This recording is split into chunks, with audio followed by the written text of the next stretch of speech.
Salam, hər vaxtınız xeyir olsun, dəyərli müəllimlər. Hər birinizi xoş gördük. Bugün biz sizinlə sosial-emosional öyrənmə mövzusunun testlərinin izahına baxacağıq. İlk növbədə gəlin elə birinci sualımızdan başlayaq. Nədir sosial-emosional öyrənmə? Özünü dərk, idarə etmə, empatiya, münasibətlərin idarə olunması, ünsiyyət, qərarların verilməsi. Bunlar hamısı sosial-emosional öyrənməyə aiddir. Bir növ Goleman nəzəriyyəsində verilən xüsusiyyətlərin 90%. Bir səmərəli olmaz sosial-emosional öyrənmə ilə bağlı müəllim hansını etsə, diqqətlə baxsaq görərik ki, bütün variantlarda sosiallıqdan danışır. Sosial layihələrdən, sonra özlərlə bağlı refleks eləmələrindən, öz hisslərindən, emosiyalarını idarə etməkdən, empatiya hissindən. Amma B bəndində sadəcə nədən danışır? B bəndində heç bir emosional, sosial münasibət yoxdur. Sadəcə deyir ki, şagirdlərin məzmununu dərindən öyrənmələri, müvafiq bilik və bacarıqlara sahib olmaları üçün müxtəlif strategiyalardan istifadə edir. Yəni, şagirdlərin mövzunun məzmununu dərindən öyrənmələri üçün. Mövzu öyrənəcək şagird, misal üçün isim nədir, nə bilim, filan dövlət nə zaman yaranıb, riyaziyyatda filan düstur hansıdır? Bu, onun akademik bacarıqlarını inkişaf etdirəcək. Sosial-emosional yox. Ona görə də bu sadəcə öyrənmə prosesi ilə bağlı bir şeydir. Müəllim burada diferensial yanaşır, inklüzivliyi qoruyur, amma sosial-emosional öyrənmədən burada söhbət getmir. Emosional öyrənmə hisslərin idarə olunması, özünü dərk, münasibətlərin idarə olunması, empatiya, ünsiyyət bunlarla bağlıdır. Bu halda cavabımız B variantı. Yəni, biraz diqqətlə baxsaz, sualların cavabı çox sadədir. 2 nömrəli sualımızda deyilir. Sosial-emosional öyrənmə ilə bağlı cədvələ əsasən uyğunluğu. Yəni, doğrudan doğru, yanlışdan yanlışı seçəcəyik. Baxaq 1-ə. Şagirdlərə açıq tipli suallar verməklə başqalarının hisslərini anlamağa yönəltmək olar. Hisslərdən danışırsa, düzdür, bəli. Açıq sual yönəldə bilər. 2. Sosial-emosional öyrənmənin dərs prosesinə inteqrasiyası dəstəkləyici mühitin qurulması tələbini reallaşdırmağa xidmət edir. Bəli, əgər biz emosional öyrənməni dərsə inteqrasiya edə bilsək, dəstəkləyici mühitdə formalaşar. Mühit, emosional, sosial, bunlar əlaqəlidir hamısı. Deməli, elə cavabımız nə oldu? 1 ilə 2. Çünki 1 də düzdür, 2 də düzdür. Bizə də doğruda doğru, yanlışda yanlış lazımdır. 3 ilə 4 də doğru olduğuna görə cavabımız 1-2. Yəni 3 ilə 4-də də heç bir yanlışlıq yoxdur. Bütün variantlar isə doğru olanda biz doğrudakı doğruları seçirik. Yanlışdakı doğruları silirik. Deyirik, sənin nə işin var düzsənsə səhvin yanında. Aydındır? Belə. Sonra növbəti sualımız 3 nömrəli sual. Deyir, cədvələ əsasən uyğunsuzluğu. Artıq burada uyğunsuzluq dediyinə görə doğruda yanlış, yanlışda doğru seçiləcək. SEO inteqrasiya edilən siniflərdə şagirdlərin akademik nailiyyətləri daha yüksək olur. Bəli, biz demişdik ki, sosial-emosional əgər formalaşdırılarsa, o zaman şagirdlərin akademik nailiyyəti yüksələr. Doğru fikirdir, amma üzr istəyirəm, uyğunsuzluq istəyir. Doğrudur deyə biz bunu silirik artıq, uyğunsuzluq deyildi çünki. Doğruda yanlış axtaracaq. Xeyriyyəçilik aksiyalarının təşkili, sosial aksiyaların keçirilməsi şagirdlərin empatiya bacarığını artıra bilər. Doğrudur bu da. Doğrudursa silirik. Deməli, cavabımız olacaq 3-4. Məlum məsələ. Bayaqkının əksidir. Baxın, bayaq hamısını doğru vermişdi. Cavab 1 ilə 2 oldu. Çünki uyğunluq istəyirdi orada. Amma indi uyğunsuzluq istəyir. Hamısını doğru verib, cavab 3 ilə 4. Yəni, yanlışın altındakı doğrular uyğunsuzdur. İmtahanda uğursuzluqla qarşılaşan şagird özündə güc toplayaraq yenidən hazırlaşmağa qərar verirsə, özünü idarə etməyə çalışır. Bəli, özünü idarə edir. Doğrudur. Doğru deyə götürürük. Artıq yanlışda doğru. Şagirdlərdə özünü dərki inkişaf etdirmək üçün müəllim olaraq güclü və zəif tərəflərini müəyyənləşdirmək üçün hazır suallar ünvanlayır. Bu da doğru. Cavab 3-4. Yanlışdakı doğrular. 4 nömrəli sualda deyir. Şagirdlərdən biri suallara tez cavab verə bilmədiyi üçün əhvalı pozulur. növbəti dəfələrdə o sualların cavabını bilsə də cavablandırmaqdan çəkinir. Müəllim artıq neçənci dəfədir ki, bunu hiss edir. Müəllim bu halın qarşısını almaq üçün hansı addımlar ata bilər? Deyir, cavab verə bilmədiyinə görə əhvalı pozulur. Bir neçə dəfədə təkrarlanır. Müəllim artıq görür ki, uşaq bunu hiss edir. Yəni, müəllim artıq neçə dəfədir bunu hiss edir. Qarşısını necə ala bilər? A-da deyir, müəllim sual-cavab prosesində həmin şagirdə nisbətən asan sual verə bilər. Xeyr, bu yaxşı, düzgün yol deyil. Asan sual verirsəm, o yenə sabah çətin sualların qarşısında aciz qalacaq. Yenə eyni hissi yaşayacaq. B-də, müəllim əvvəlcədən sual-cavab prosesində aktiv iştirak edənləri mükafatlandıracağını bildirə bilər. Bu inklüzivliyi pozar. İnklüzivliyi niyə pozacaq? Çünki yalnız yaxşı iştirak edənləri mükafatlandıracağım demək sosial-emosional mühitə uyğun deyil. Misal üçün, zəif olan, fikir bildirmə potensiyalı aşağı olan uşaqlar artıq geri çəkiləcəklər avtomatik. Ona görə də bu da emosional mühiti pozar. C-də deyir, müəllim şagirdin digər şagirdlərlə münasibətini tənzimləmək üçün buzqıran strategiyasına. Digərləri ilə bir problemi yoxdur ki, axı biz də ona buzqırandan istifadə edək. Yanlışdır. Müəllim şagirdlərə hissləri tanımağın və onları idarə etməyin praktiki video çarxını göstərə bilər. Bəli, uşaq harda çətinlik çəkirdi? Ruh düşkünlüyü yaşayırdı, hisslərini idarə edə bilmirdi. Aydındırmı? İndi müəllim ona nə edir?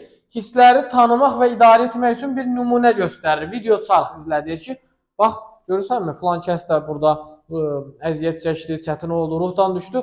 Amma sonra nə edir? Qalxdı ayağa, yenə başladı fəaliyyətə. Ona görə uğur qazandı. Bunu uşaqlara öyrətməzdən əvvəl birinci özünüz də öyrənin. Elə deməyin ki, uşağı öyrədəcəm. Birinci özünüz öyrənin, müəllimlər. O çətin suallar qarşınıza çıxan kimi başlayırsınız, vay, bitdim, öldüm, getdim, gəldim, nə bilim, qırıldıq, batdıq. Deməli, bunu eləmək lazımdır. Bunu birinci müəllim özü bacarmalıdır ki, onu qarşı tərəfə öyrədə bilsin. Cavab D. Y-də deyir, müəllim hamının aktiv iştirakını tənzimləmək üçün dəstə sual-cavab prosesini sürətli keçirə bilər. Yəni, sürətli keçirən, ümumiyyətlə, şansı var idisə belə cavab vermək, ümumiyyətlə cavab verə bilməyəcək. 5 nömrəli sual, baxaq 5-ə. Maşallah, maşallah, uzun sualdır. Deyir ki, müəllim şagirdlərdən məsələlərə müxtəlif şəxslərin perspektivindən baxmaq bacarığını formalaşdırmaq üçün araşdırma mövzusu verib, təqdimat hazırlamaq tapşırır. Yəni, bu hansı duyğudur? Empatiya duyğusudur ki, müxtəlif insanların perspektivindən baxmaq.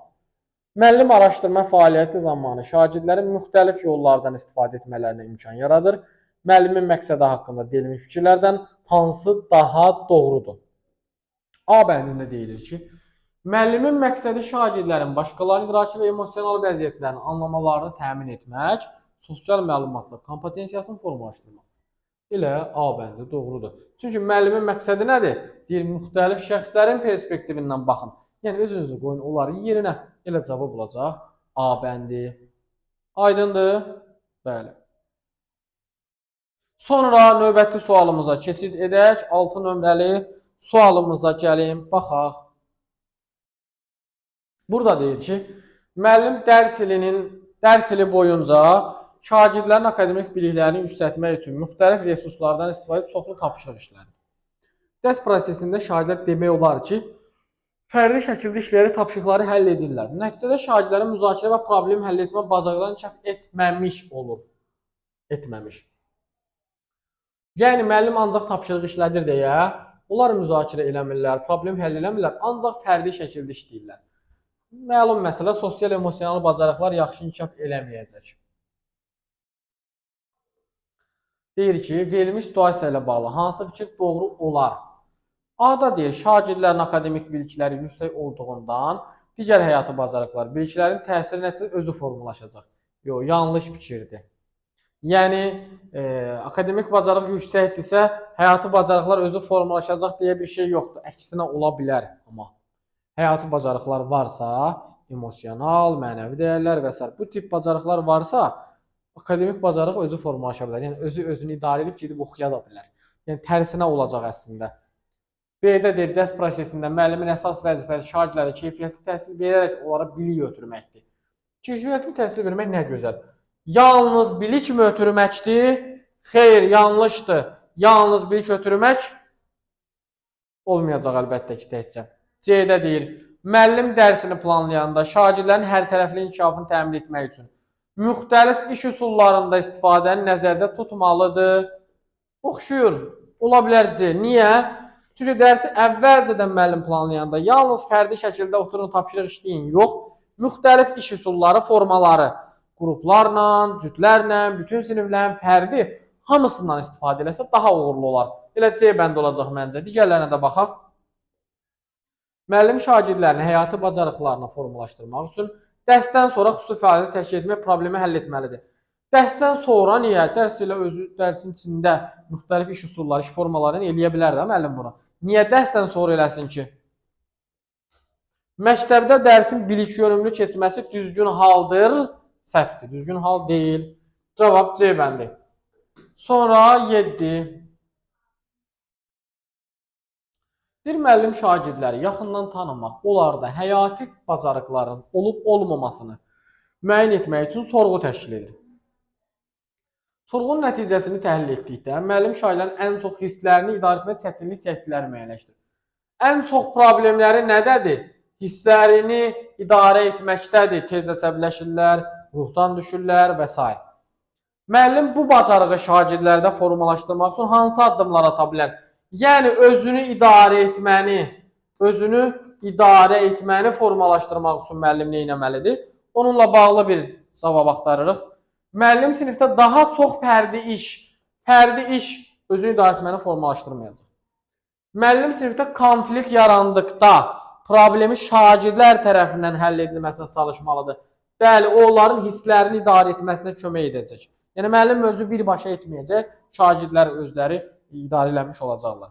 3. Müəllim hər dərs refleksiya təşkil edərək şagirdlərə öz zəif güclü tərəflərini görüb, aradan qaldırmaq üçün strategiya müəyyənləşdirməsinə şərait yarada bilər. Bu da düz olacaq məncə. Çünki refleksiya elə bir fəaliyyətdir ki, hər gün aparılır, onsuz da aparılmalıdır. Dərsin mərhələsinin ən vacib mərhələlərindən biridir. Öyrənmənin möhkəmləndirilməsi hər dərsdə olmalıdır. Və bununla da uşaq öz güclü zəif tərəfini biləcək. Niyə? Çünki özünü qiymətləndirəcək. Refleksiya özünü qiymətləndirməli. 4. Müəllim hekayədə baş qəhrəmanın keçirdiyi hissləri müəyyənləşdirmək üçün müzakirə təşkil edə bilər. Bu empatiya hissini onlarda formalaşdıracaq. Empatiya. Bu qalsın. Çünki bayaq özünü idarə etmədən orada danışırdıq. 5. Müəllim sinif iclasları təşkil edərək müxtəlif situasiyaların simulyasiyasını. Müxtəlif situasiyaların simulyasiyası odur ki, məsələn, hər hansı bir mübahisə və ya uşaqların dərs oxuyanda əsəbləşməsi, yorulması, özündən çıxması, bu tip situasiyaları canlandıraraq özlərini necə idarə etməlidirlər, bunu formalaşdıra bilər. Buna görə də məncə elə 2, 3, 5 A bəndi götürsək daha doğru olar deyə düşünürəm. 5, 4 empatiyadır. Biz amma empatiya axtarmırdıq. Buna görə də cavab olacaq 2, 3, 5. Yəni 7-ci sualda cavab A bəndi. 8-ə baxaq gəlin. Görək 8-də nə deyir? Uyğunluq gözlənilmişdir. SEO müxtəlifliyin nəzərə alındığı və hər bir şagirdin özünü dəyərli hiss etdiyi inklüziv öyrənmə mühiti yaratmağa yardım edir. Doğrudur. Uyğunluq gözlənilib. Doğruya doğru yazıblar. SEO şagirdlərə öz emosiyalarını tənzimləməyi, münaqişələri qarşılıqlı anlayışla həll etməyi və konstruktiv seçimlər etməyi öyrədir. Doğrudur, amma yanlış yazıblar. Götürmürük. SEO əməkdaşlıq və komanda işi üçün vacib olan effektiv ünsiyyət və əməkdaşlıq bacarıqlarının formalaşdırılmasına təsir edir. Doğrudur, doğru da yazıblar. Cavab elə 1-3 olacaq. SEO şəxsi sosial və öyrənmə kompetensiyası ilə əlaqəlidir. Düzdür. Doğrudur, amma yanlış yazıblar deyə bunu da götürmürük. Cavab 1 və 3. Variantların hamısı doğrudur. Qarşısındakılar uyğunluğu pozdu. Cavab 1-3 qaldı. 9. Müəllim son vaxtlar şagirdlər arasında müəyyən gərginlik yaşandığını, onların bir-biri ilə əvvəlki kimi müsbət münasibət qurmadıqlarını müşahidə edir. O bu problemi həll etmək üçün sevdən istifadə edir, müxtəlif strategiyalarından. Verilən cavablardan hansı müəllimin məqsədinə xidmət etməz? Yəni, verilən cavablardan hansı sosial-emosional öyrənmə ilə bağlı deyil? Müəllimin məqsədi axı onu inkişaf elətdirmək idi. Baxın, nə gözəl yazıblar, görsənirlər uzaqdan baxanda. Deyir, müəllim şagirdlərin akademik nəticələrini yüksəltməklə onların emosional inkişafını təmin etmiş olur. Bayaq əslində izah elədim bundan əvvəlki sualdakı. Akademik nəticə emosional bacarıqları formalaşdırmır. Amma sosial-emosional bacarıq akademiki formalaşdıra bilər. Ona görə uşaqlarda bu bacarıqları formalaşdırmaq lazımdır ki, əsasən onlar özləri idarə edib öyrənə bilsinlər. Yanlış olan Y variantıdır. Aydındır, digərləri hamısı doğrudur. 10 nömrəli sual. Müəllim şagirdlərə mətni oxumağı tapşırır. Daha sonra onları personajların duyğuları, motivasiyaları və seçimləri haqqında müzakirəyə cəlb edir. Nədən danışırıq? Empatiyadan danışırıq da. Yəni, özünüzü neyinin? Onların yerinə qoyun. Müəllimin sinifdəki fəaliyyəti ilə bağlı hansı fikirlər demək olar? Şagirdlərin belə müzakirəyə cəlb olunması, onlardan müxtəlif həyati situasiyalarda necə davranmaları ilə bağlı fikir formalaşdıra bilər. Düzdür. Məncə doğrudur. 2. Müəllimi fəaliyyəti oxuyub yazaraq öyrənmə tərzinə malik şagirdlərin. Yəni, oxuyub yazaraq öyrənməklə empatiyanın bir əlaqəsi yoxdur. Buna görə 2 səhvdir. Bu akademik bacarıqdır, bu emosional. 3. Şagirdlərə düşünməyə təşviq edən suallar verməklə müəllim onlarda analitik bacarıqları inkişaf etdirə bilər. Bəli, təhlil etmə bacarığı düzdür. Fəaliyyət şagirdlərdə empatiya hissini formalaşdırır, bu da düzdür. Elə 1, 3, 4 olacaq. E-də 5-də deyir, müəllimin məqsədi şagirdlərin akademik cəhətdən əldə etdikləri bilik və bacarığın inkişafını təmin etməkdir. Akademik yox, sosial-emosionaldan danışırıq. Cavab 1, 3, 4. 11. Verilənlərdən deyir, hansı sosial-emosional öyrənmə tədrisinə inteqrasiyasına nümunə deyil? Yəni də 100% burada da yenə məzmundan, mövzudan, akademik bacarıqlardan danışacaq. Şagirdlərin həm özləri, həm də başqaları üçün məsuliyyətli qərar qəbul etməsi. Var idi mi orada qərar qəbulu? 5-də, 5-ci addım var idi. Dilemmalar üzərində müxtəlif fikirlərə dözümlülük deyirsə, özünü idarə etmədi. Müəllim sosial və emosional səriştəlilik deyirsə, bu da aiddir. Müəllim şagirdlərin özlərinin və başqalarının emosiyalarını tanımaq üçün rollu oyun təşkil edirsə, bu da aiddir. Amma Y-də deyir ki, şagirdlərin məzmunu dərindən öyrənməsi üçün onlara suallar verir. Məzmunu, yəni mövzunun məzmunu. Məsələn, mən keçirəm uşaqlara bugün hər hansı bir mövzunu, onun məzmunundan danışıram. Bu emosional bacarıq formalaşdırmır. Cavab Y bəndi. Hansı fikir yanlışdır 12-də? Şagirdlərə aydın gözləntilərin çatdırılması onlarda öz məsuliyyətini və başqalarına hörməti inkişaf etdirməyə yardım edir. Bəli, doğrudur. Duyğular, münasibətlər və sosial problemlər haqqında müntəzəm müzakirənin təşkil edilməsi sosial-emosional öyrənmənin inteqrasiyasında şərait yaradır. Hisslərdən danışırsa, doğrudur. Sosial-emosional öyrənmə kompetensiyaları bioloji amillərlə bağlı olduğundan kənar təsirlər onları tənzimləməyə yardım etmir. Yanlış budur. Sosial-emosional öyrənmə deməli, irsən keçən bir şey deyil.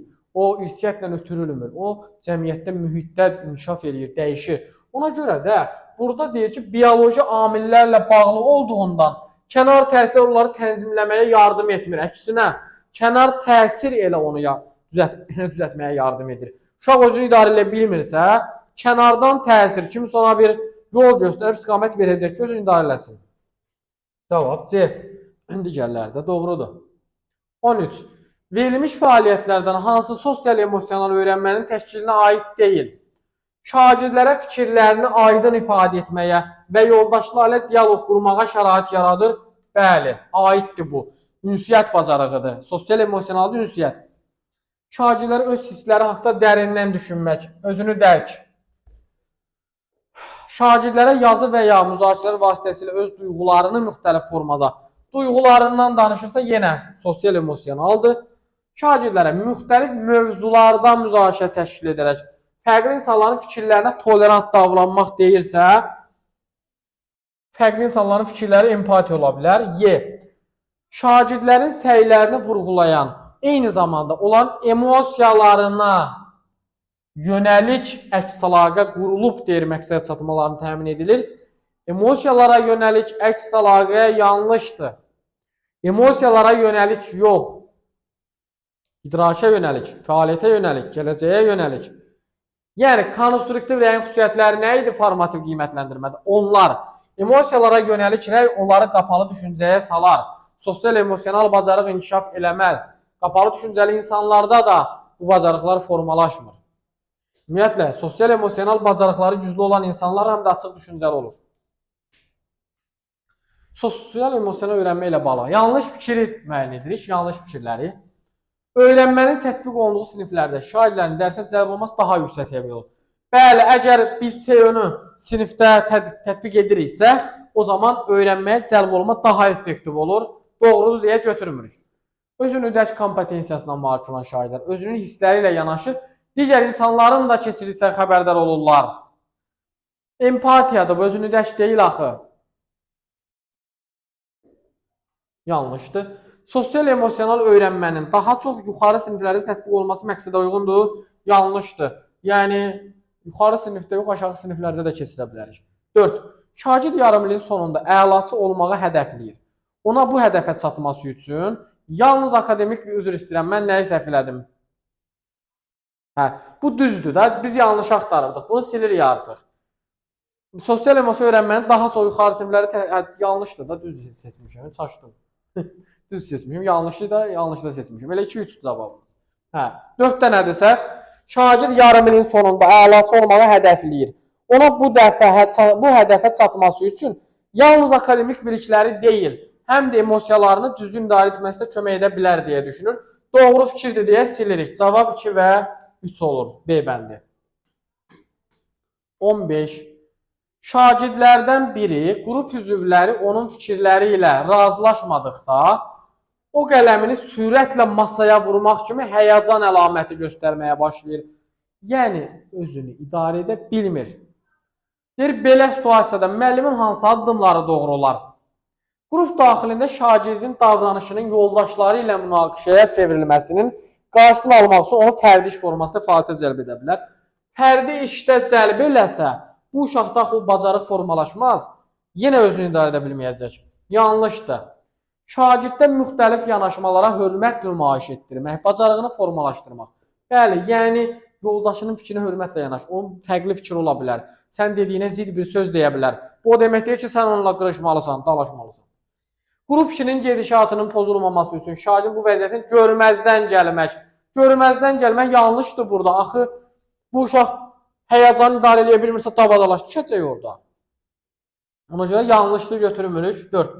Şagirdin gələcəkdə müxtəlif fikirlərə dözümlülük nümayiş etdirməsi və emosiyalarını idarə edə bilməsi üçün müxtəlif strategiyalardan istifadə edə bilər. Bəli, doğrudur. Cavab 1 və 4. Yəni 2 və 4 üzr istəyirəm. B variantı 2 və 4. Və burada sonuncu sualımız. Sosial-emosional öyrənmə ilə bağlı uyğunsuzluğu. Yəni doğruda yanlış, yanlışda doğrunu seçirik. Özünü dərk etmə dedikdə emosiyaların davranışa və qərar qəbul etməyə necə təsir etdiyini dərk etmək başa düşülür. Doğrudur. Üzr istəyirəm, yenə mən bunu səhv edirəm. Yanlışdır. Doğruda doğrunu götürməyəcəyik. Uyğunsuzluq deyil axı. Akademik nailiyyətdə irəliləyiş şagirdlərdə sosial-emosional öyrənmə inkişafını təmin edir. Etmir. Əksinə demişik həmişə. 2 dənə sualda bunu dedik biz. Əksinə olacaq. Yanlışda doğru axtarırıq. Şagirdlərdə sosial-emosional öyrənmə bacarıqlarının inkişafının məsuliyyəti valideynin üzərinə düşür. Təkcə valideynin mi? Yox.